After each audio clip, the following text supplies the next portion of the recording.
The DMV Hoops Podcast. This is Jonathan Scribner, head girls basketball coach at St. John's College High School, and this is the DMV Hoops Podcast. Ladies and gentlemen, welcome to the DMV Hoops Podcast. My name is Kurt Cross, and as always, Adam Crain is right by my side. We are at day 2 of the Capital Hoops Summer League at DeMatha. And look, I'm telling you, there's a turnstile of talent on the court, but off the court. We've got some great guests coming on our podcast. Right now, we have a guest we'd like to talk about. Boy, we were talking about some things before the podcast started, and I asked him to stop talking about them because we gotta record this stuff. And ladies and gentlemen, right now with us, we have Mr. Darryl Prue. Coach Prue, talk to us, brother. Legend in the house. What's up, fellas? I'm trying to watch my high school team get their head beat in right now, so I'm a little distracted. But you're with the Laurel? Yeah, no, I'm with No, he's with St. Charles. St. Charles, yeah, St. Charles. That's right. Oh, that's right. They're playing New Hope. They're playing New Hope. Yeah, they're getting beat. They're getting beat. They needed you. No, if they had you, they wouldn't lose. We lost about 4 seniors, and we got a bunch of freshmen moving up trying to play varsity now. So right, but, we'll be fine. I promise you we're going to get to that. But we were having the Georgetown conversation just a moment ago. We had John Duran on, Big East legend. We all know John Duran. But with you, we talked about Roy Hibbert. We talked about Jeff Green. My Jeff Green story is I went to a DeMatha Northwestern game years ago to watch a DeMatha game. But here's this kid at Northwestern. He had braids in his hair. I'm like, who is this kid? I need to come to see him. Tell me how you found Jeff Green, how you found Roy Hibbert, and what you were able to do. Well, I just finished playing overseas. Right. And me and John Thompson, the third, met together in '84. Okay. So when I was working in Georgetown, at the school, and Ronnie Thompson used to watch me play on Sundays against his guys. So they invited me up. I would work out against Mike Sweeten and those guys and stuff like that. Oh, I ain't heard that name in a minute. Yeah. Sweetney? So when John got the job, he told me to talk to his brother. Right. So I came in that summer, the summer where Roy and Jeff all came in. I came in that summer, I worked him out a couple of times. Right. Then we talked a few weeks later. He's like, when do you want to start? Okay. So all freshman year, I worked with Jeff Green. Okay. So you can see the difference in his post game in his freshman year because that's all we worked on. Okay. I would come in from work. We'd go to the one court. Big John Thompson's on the side. Right. He'll tell him a few things when I'm going through it. He'd let me do my thing. Then after the season, I asked him, could I work with Roy? I said, I think we underestimated him. Oh, wow, okay. He said, why you say that? I said, he could catch. Okay. I said, the other stuff you could teach. You know what I mean? Right. He can't teach you how to catch. It's hard now when he gets older, the hand-eye coordination. You can't teach soft hands. Can't teach soft hands. And he was an excellent ball handler. Mm-hmm. He could dribble off his knees and all that stuff. Yeah, Roy Hibbert?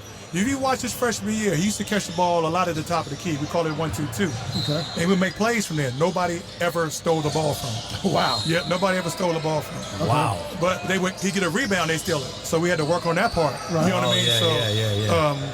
After the season, we was going 7 days a week. Roy was an animal as far as working. And all through the summer, you could see the difference in him.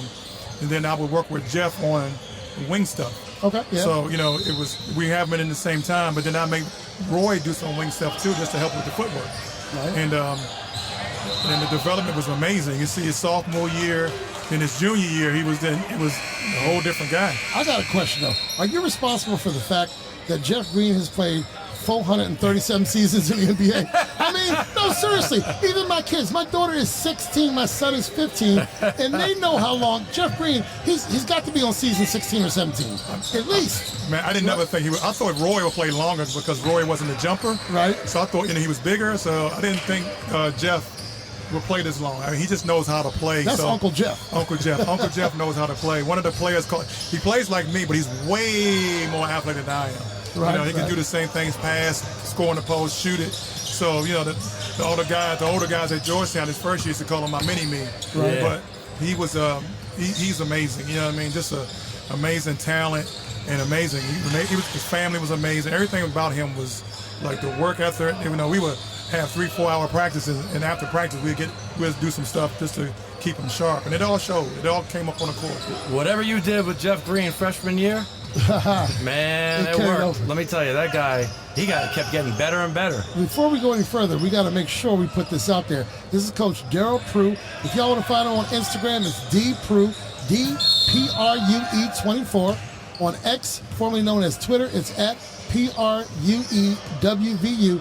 We got to talk about that WVU, Coach. Oh, yeah, Tell man. But let's go before that. Tell us where basketball started for you. Oh, man, Sousa Junior High School in Southeast D.C. Right. That's my first time playing organized ball in 8th grade. So, back then, 9th grade was middle school, too. Right. And I just happened to walk up to Dunbar. It was open enrollment then. And I got accepted into school. Murray came in. I was going to Murray all summer. I didn't want to go there. I didn't know no better. Right.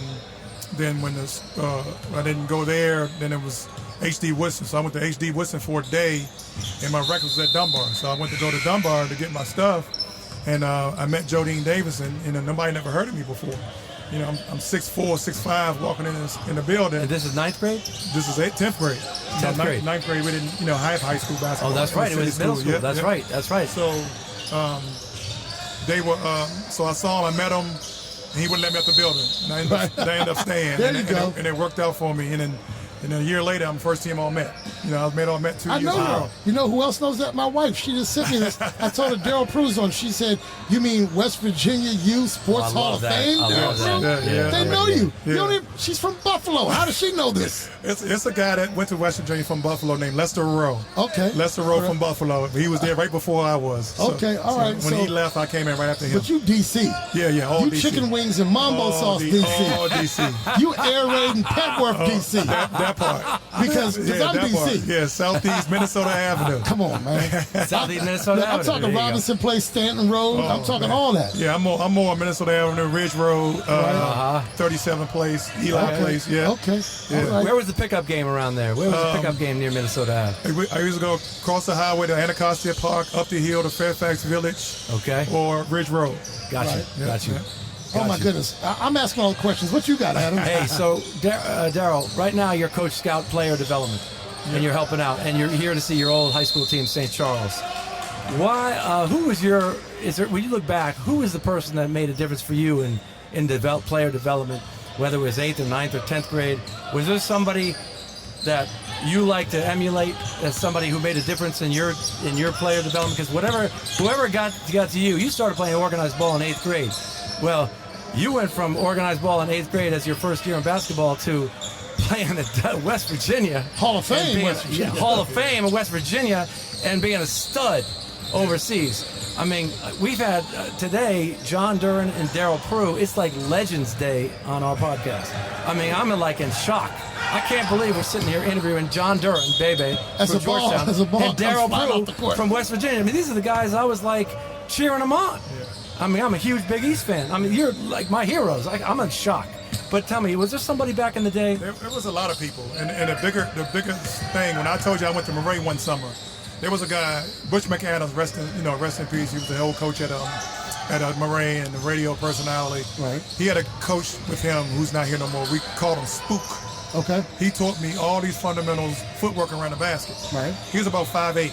Wow. White guy. Okay. Told me all these all summer. So like me. Yeah. Is he bald too? Yeah, he was bald. There you go. It was me. Yeah, so it was you. So he taught me all these post moves, and I was just raw. A lot of city kids are raw.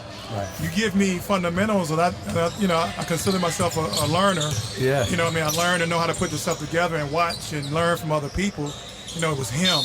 It was Dr. Carr when I got older, picking me up on Sundays. And I'm checking Bobby Dandridge at 15 years old. Bobby Dandridge? Yeah. From the Bullets? From the Bullets. Adrian Dandy come in the gym. Right. Baby, they all come in the gym. I'm 15. I'm at my sophomore year in high school. Right. They gonna make you look bad, right? And he controlled it. Right.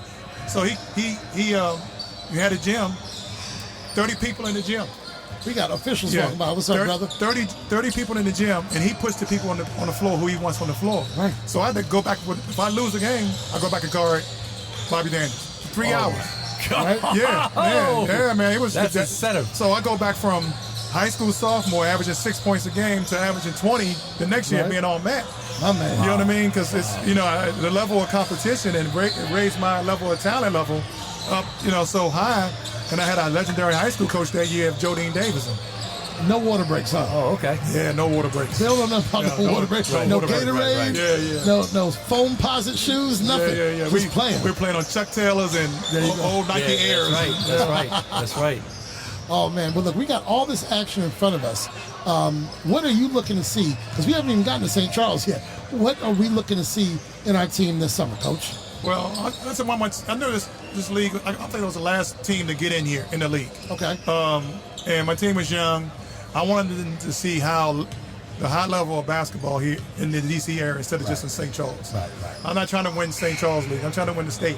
Right. And this is some of the teams you might see are here. You see some of the talent here. Right. So I think this is good for them to do it. When I was at T.C. Williams, I did the same thing. And the next year, we won the district championship. We lost on the last second shot this year. But I got a bunch of young guys, and they just need to get, develop, grow, mature, get bigger, get faster. You only get better by playing, right? By playing the better players. Yeah. And guess what? This doesn't count for state record books. They can get their mistakes out now, right? Exactly.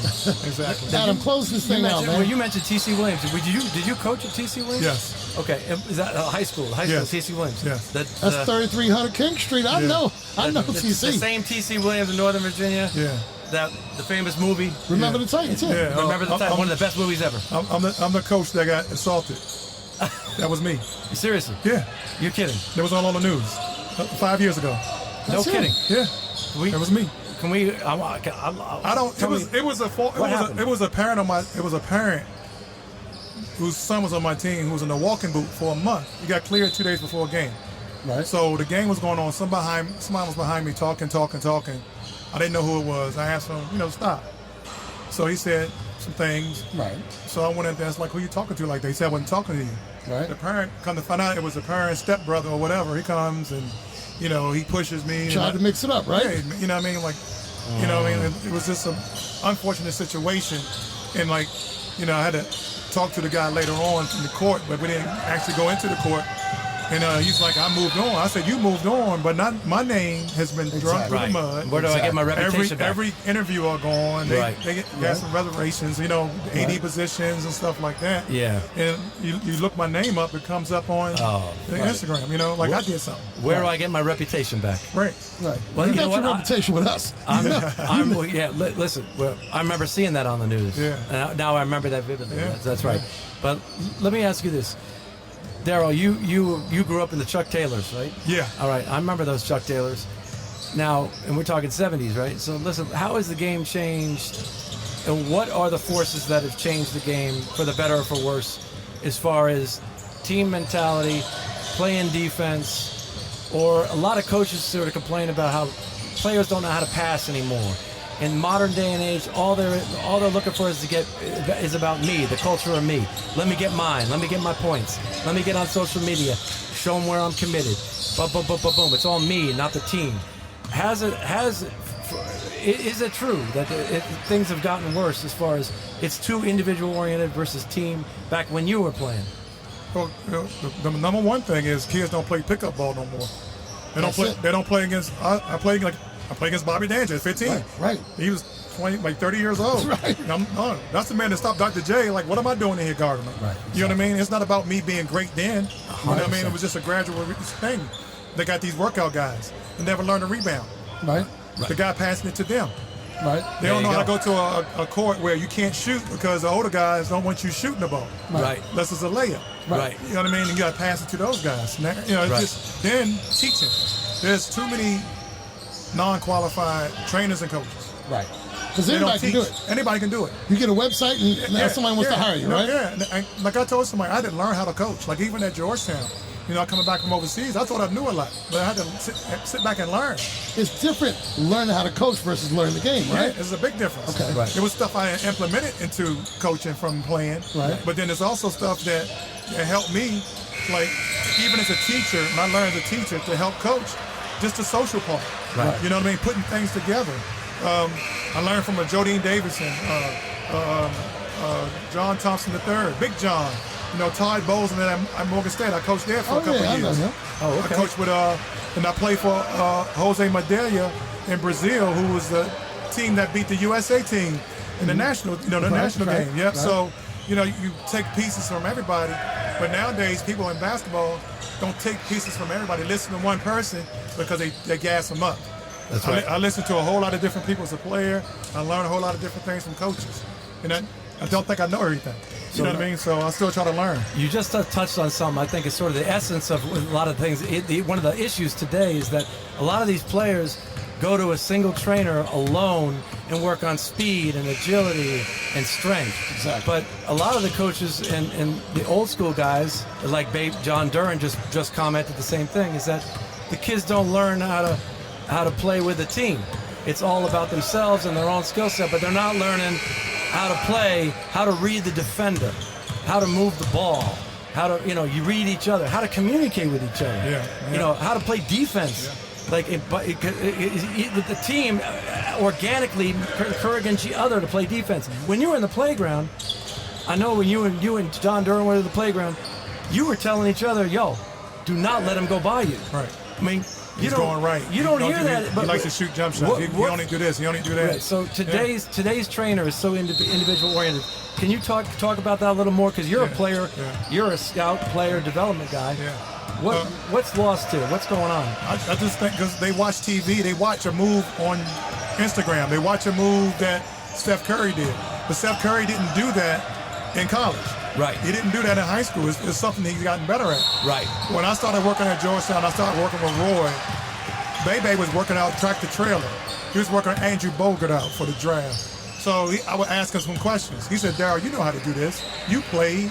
You know how to dip your shoulder when you go by somebody. This all the stuff you learn that you know. Right. You know what I mean? It's not going to a book and trying to figure it out. Right. Or going to an Instagram post. Oh, I like this move. I'm gonna use it. Right. I remember one day back in the day, I was with Adrian Branch at the Coalition. Somebody did a move. He said, "Oh, I'm gonna steal that move." That's Urbo? Yeah, Urban Coalition. Yeah, baby. In Dunbar, New Jersey Avenue, Urban Coalition. Adrian's like, I'm gonna steal that move. I like that move. Right. And that's what they're doing now. They're just stealing moves, but not teaching them. Okay, you got to do this. You got to dribble with your right hand down and back, but you got to do it with your left hand the same kind of way. Right. And they're not doing that. And they're seeing it on social media, and they're trying to duplicate it. But the difference is playing live, training, playing with each other, learning how to do that and communicating with each other. Brad Ripto, shout out to Brad. That seems to be a huge difference. And what's your thought on all this paying kids in high school to play basketball? Oh man, like I'm jealous. I missed out on a lot of money. Yeah, right? Yeah. You know what I mean? But I play for the love of the game. I still play. Right. I love playing. You gonna take me off the dribble? No, I shoot jump shots now. I was gonna say you gonna post me up because you 6'something, I'm 5'9", 5'10". We're playing the 50 and over league. We have a 50 and over league at Bennett Stoddard in DC. Jeff Baxter's still playing. Oh, Baxter's still playing? Thomas Treadwell, all those guys still playing. Oh my goodness. Yeah. Wait, 50 and over. You're 50? You're over 50? I mean, I'm 58. Get out of here. You serious? You must be dominating that league. No. Oh my I'm God. about to be done. I'll tell you what, we having so much fun here. First of all, Darryl Prue, we appreciate having you here. We know what you mean to basketball. We know what basketball means to you. He's a coach. He's a scout. He does player development, and we've seen what he can do. On Instagram, it's DPRUE24. On X, formerly known as Twitter, it's Prue, PRUE, WVU. Darryl Prue, thanks for being on our podcast today. And folks, we'll see you next time. The DMV Hoops Podcast is hosted by Kurt Cross, featuring Adam Crain. Thanks for listening.